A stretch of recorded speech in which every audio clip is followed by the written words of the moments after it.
Minute. আমরা সবাই তো আছি, কিচ্ছু হবে না। দেখো, তোমার মেয়েকে তোমার কাছে আমরা ঠিক পৌঁছে দেবো। মায়ের মনে যে কি হয় সেটা কখনো ভেবেছিস? ভাবার চেষ্টা করেছিস? কোনোদিন করিস? একটা কিছু বন্দোবস্ত করেই ফিরবো। হে ঠাকুর, এখনো না কবরেজ মশাইকে পেলাম, না পথ্য পেলাম।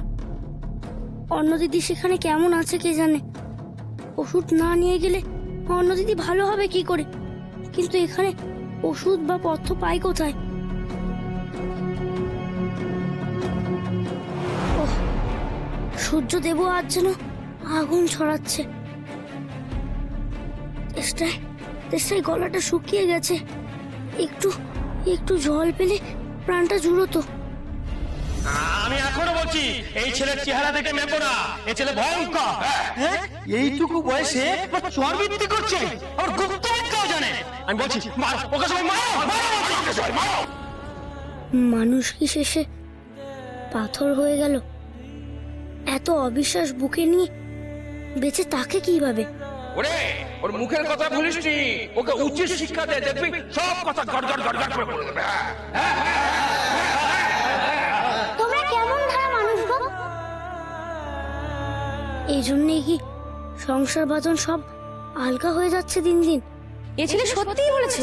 আমরা তো নদীতে নাইতে গেছিলাম, ওখানে গিয়ে দেখি এক ভিনদেশী নৌকা ঘাটে এসে ভিড়েছে। যত সব আজগুবি গল্প। চল চল চল চল চল চল চল। এদের কি নিজেদের উপরও বিশ্বাস নেই?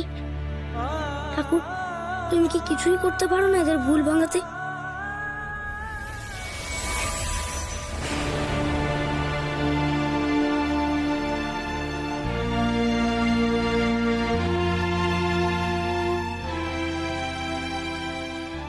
দূর, শুধু তরকারি দিয়ে কি ভাত খাওয়া যায় নাকি?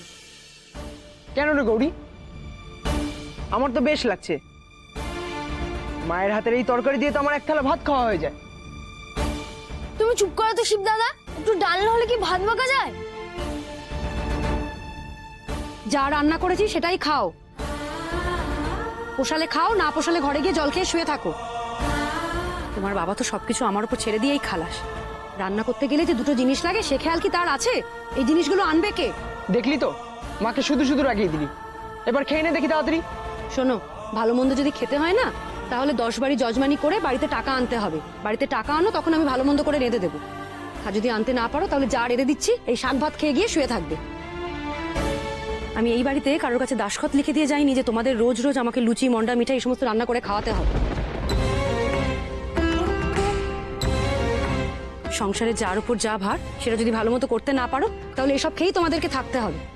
এখনো সময় আছে। যদি রোজগার করে আনতে না পারো না, তাহলে যা কপাল নিয়ে জন্মেছো তাতে এরকম ভাবেই তোমাদের জীবন যাবে।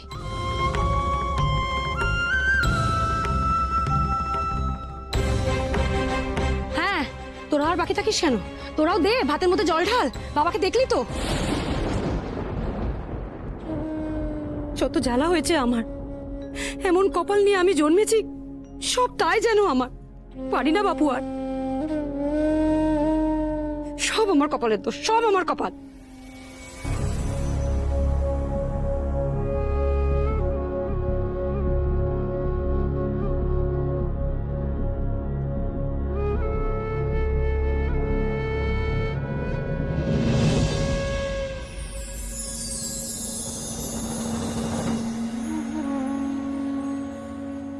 এই তো পেয়েছি, শিব ঠাকুরের সঙ্গে মাও আছে। মনে কেন মায়ের চরণ ছাড়া, মনে কেন মায়ের চরণ ছাড়া, ও মন ভাব শক্তি পাবে মুক্তি, বাঁধো দে ভক্তি ধরা। মনে কেন মায়ের চরণ ছাড়া, মনে কেন মায়ের চরণ ছাড়া।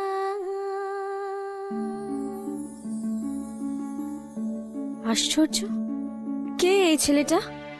উঠোনে পা দিতেই যেন সব কেমন পাল্টে গেল।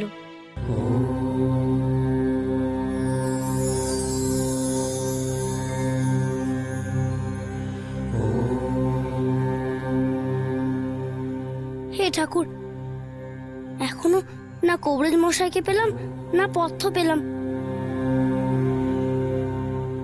অন্য দিদি সেখানে কেমন আছে কে জানে। ওষুধ না নিয়ে গেলে অন্য দিদি ভালো হবে কি করে? প্রণম্য শিরসা দেবং ঘোরি কিন্তু এখানে ওষুধ বা পথ্য পাই কোথায়?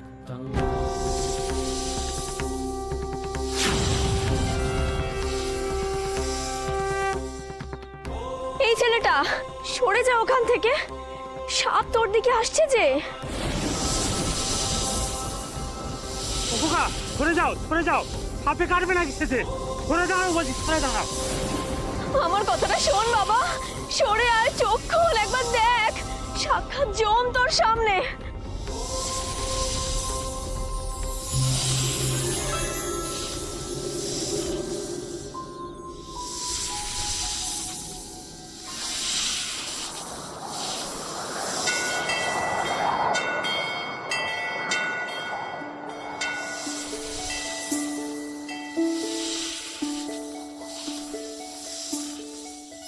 আমার অন্য দিদির খুব শরীর খারাপ, অন্য দিদিকে ঠিক করে দাও। কেউ আমাকে কবরেজ মশাইয়ের সন্ধান দেয়নি, পথ্য জোগাড় করতে পারিনি আমি।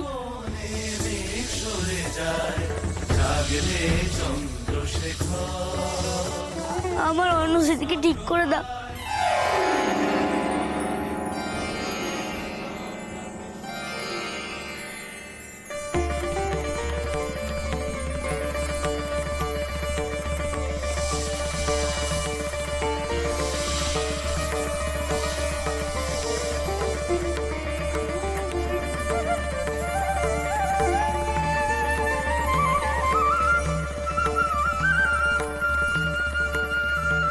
কে বাবা তুমি? কোথা থেকে এসেছো? কে তুমি? বলো না বাবা। আমার দিদির খুব শরীর খারাপ, আমরা ভিন দেশ থেকে এসেছি, চণ্ডীপুর থেকে ফিরছিলাম।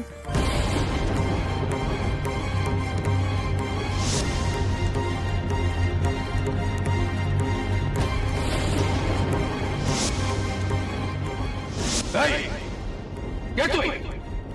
কি চাস? এই গায়ে কেন এসেছিস? সময় থাকতে সত্যি করে বল, কাদের চর তুই?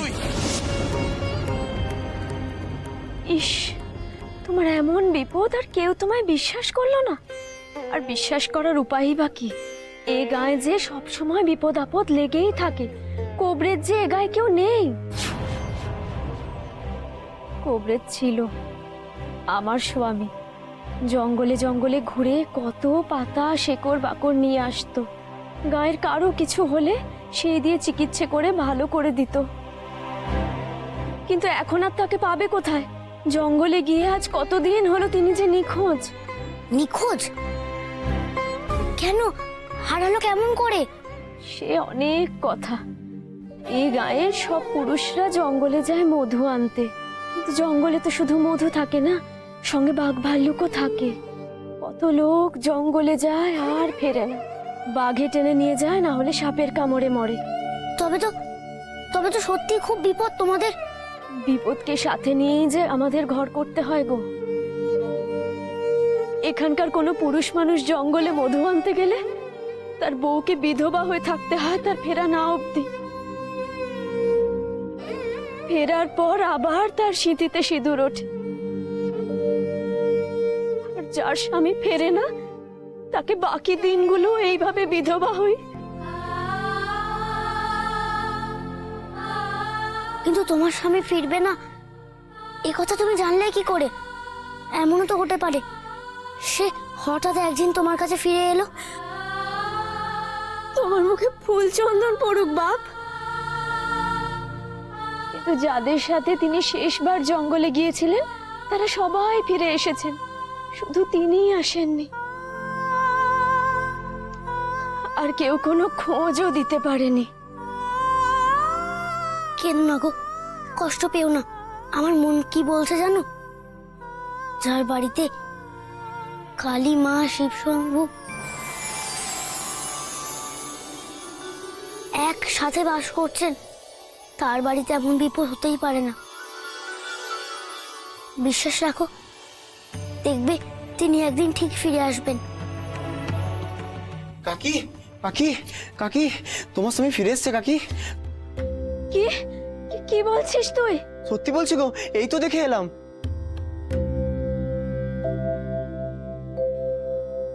কবিরাজ করে হাঁটতে হাঁটতে এদিকেই আসছে। সত্যি সত্যি বলছিস তুই? তিনি আসছেন? হ্যাঁ শিবানী, আমি সত্যি ফিরে এসেছি। আমি আবার তোমার কাছে ফিরে এসেছি শিবানী।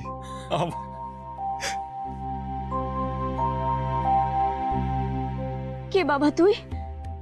কোন ভগবান? আমার উপর কিভাবে এমন কৃপা হলো তোর? কি কি করছো তুমি? আমার পা ধরছো কেন? পাপ লাগবে তো। বল তুই কে? সত্যি করে বল। আমার ভিটে পা দিলি আর আমার জীবনটা ফিরে পেলাম। তুই কে বাবা? বল বল। ত্রিকালদর্শী প্রভু দিও মোরে সাথ, ত্রিকালদর্শী প্রভু দিও মোরে সাথ।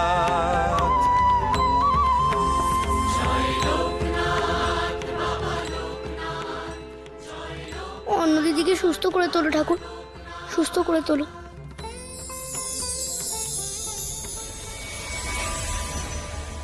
দিনু, দিনু, দিনু কি হলো? কোবরেজ? দিনু কোবরেজ কোথায়? জানি না গুরুমা, এখন যদি লোকনাথ কারো খোঁজ পায়। মা, এই কিছু খাবার এনেছি মা।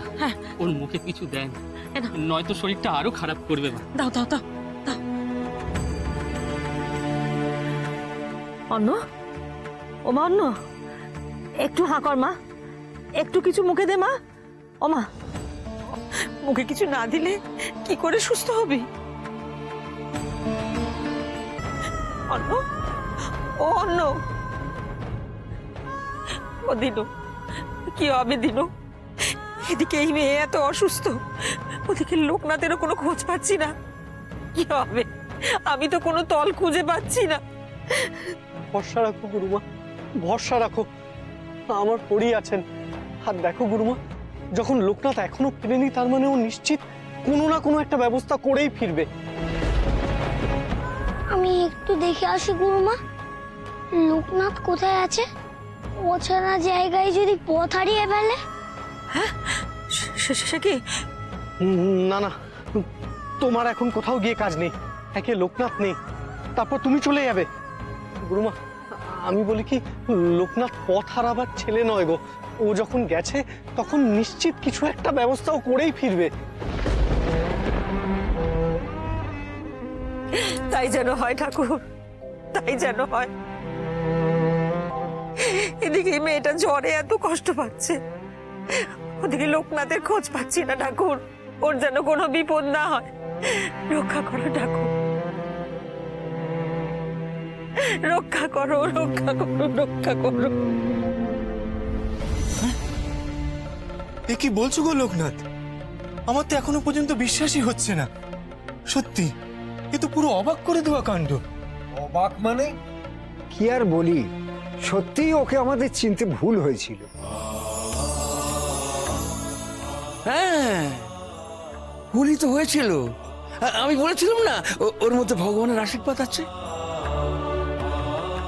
এই কখন বললে শুনি, কখন বললে? যখন এই ছেলেটাই ভিটেতে পা রাখলো তখনই তো এত সব আশ্চর্য ঘটনা ঘটলো। এই সাপের দুধ খেয়ে যাওয়া, দাদার হঠাৎ এতদিন বাদে বাড়ি ফিরে আসা। হ্যাঁ, তুমি এসব আগে জানলে কি করে শুনি? আরে থামো থামো থামো তোমরা। আরে এবার যখন তোমরা ওকে চিনতেই পেরেছো, তো নিজেদের ভুলগুলোকে স্বীকার করে নাও।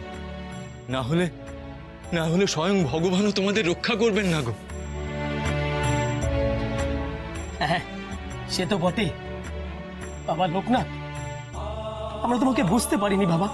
আসলে আমরা এত ভয় ভয়ে থাকি যে ওই ভিনদেশীয় লোকেরা আমাদের গায়ে এত অত্যাচার চালায়, তাই তোমার উপর আমরা বিশ্বাস রাখতে পারিনি বাবা। আমাদের ক্ষমা করো বাবা, আমাদের ক্ষমা করো। ক্ষমা করো, আমাদের ভুল তুমি ক্ষমা করো। এ কি করছো তোমরা? আমাকে পাপের ভাগীদার বানাতে চাও নাকি? এইটুকু শ্রেণীর কাছে কি কেউ হাত জোর করে ক্ষমা চায়? অন্যায় যখন তোমার কাছে করেছি তখন ক্ষমাও তোমার কাছে চাওয়া উচিত। আমি ক্ষমা করার কে? ক্ষমা তো তিনিই করতে পারেন, যিনি আমাদের শিক্ষা দেন। সেই শিব শম্ভুকে মনে করো তোমরা, তাকে পুজো দাও, সেই তোমাদের পাপ থেকে মুক্তি দেবেন। তোমার মতো ভক্তি কি সকলের থাকে বাবা? আমি বেশ বুঝতে পারছি তোমার ভক্তির কাছে স্বয়ং ভগবানকেও হার মানতে হয়। নইলে কই, আমি তো রোজ ঠাকুরকে ডাকতাম, পুজো দিতাম, মানসিক করতাম, কিন্তু কই ভগবান তো আমার ডাকে সাড়া দেননি। সাড়া না দিলে আজ আমি এখানে আসবো কেন? আর তোমার স্মৃতিতে সিঁদুরই বা চড়বে কেন?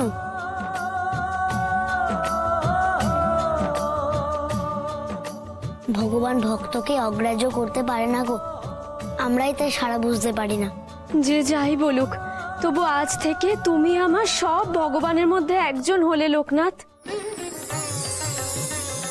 আমি গরিব মানুষ, বেশি কিছু দিতে পারবো না, তাই তোমার জন্য একটু নৈবেদ্য সাজিয়ে রেখেছি।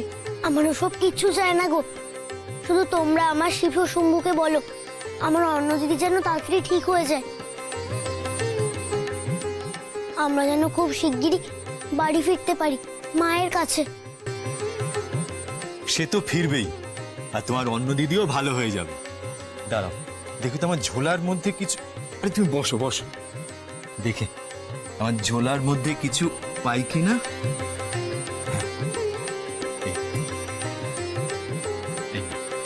এটা ধরো, এটা ভালো করে বেটে মধু দিয়ে খাইয়ে দিও, তোমার অন্য দিদি অনেকটা সুস্থ হয়ে যাবে। আর খুব সাবধানে নৌকো করে নিয়ে যেও, আর বিশ্রামে রেখো, কেমন? তুমি আমার বড় উপকার করলে, এই পথের জন্যই তো আমার এখানে আসা। আরে না না না, এ কি করো? যার ডাকে স্বয়ং শিব শম্ভু সাড়া দেন, আমি তার প্রণাম নিই কি করে?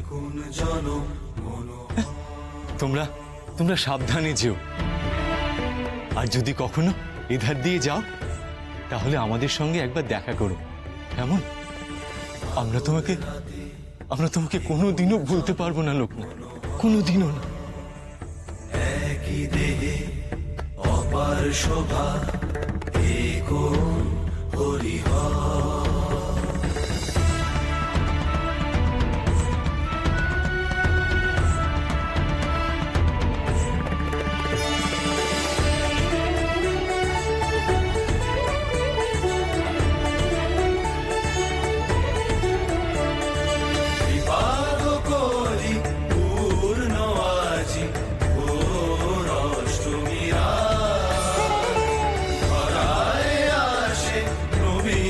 শিশু